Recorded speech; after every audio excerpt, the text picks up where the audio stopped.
Tout d'abord, allez sur votre moteur de recherche et tapez assembléevirtuelle.com. Cliquez sur le lien, puis connectez-vous avec les identifiants reçus par courriel il y a quelques jours. Ce courriel contient votre nom, courriel, code d'accès ainsi que les guides PDF. Une fois connecté, vous pourrez confirmer votre identité en vérifiant votre nom, vos unités et, s'il y a lieu, les procurations des copropriétaires qui vous ont mandaté. Puis cliquez sur « Je confirme ». Vous serez ensuite redirigé vers la salle d'attente.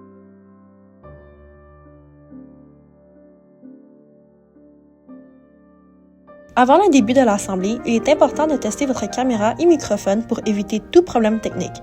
Dans la salle d'attente, cliquez sur « Test caméra et microphone », suivez les étapes, puis fermez la fenêtre.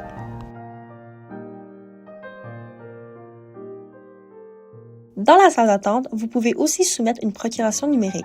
Cliquez sur « Soumettre une procuration numérique », remplissez le formulaire, confirmez et soumettez-le via la plateforme. Voici un aperçu de la plateforme. Au début de l'assemblée, connectez-vous à l'audio en autorisant votre micro dans les paramètres de votre ordinateur. Cliquez sur la flèche à côté de l'icône du micro pour choisir vos haut-parleurs et votre micro. Vous pouvez activer votre caméra.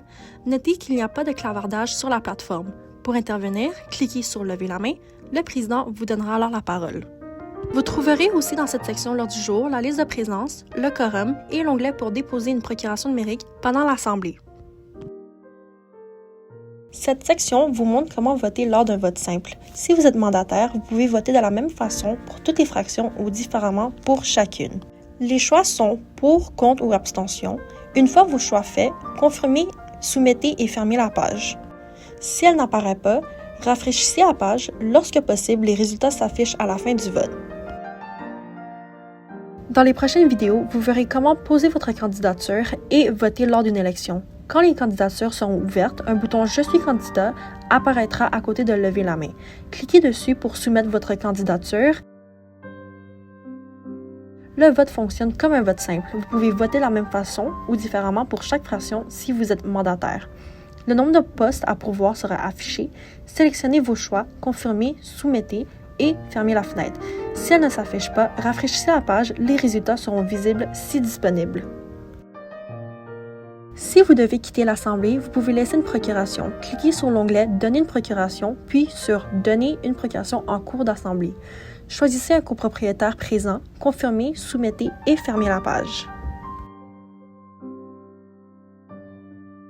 Si disponible, vous aurez accès à une salle de traduction. Pour y accéder, cliquez sur le petit globe à côté du bouton « Salle principale ». Une deuxième vidéo s'affichera. Rejoignez l'audio. Pour poser une question, cliquez sur « Lever la main », mais vous devrez quitter la salle de traduction pour parler, puis revenir pour entendre la réponse traduite.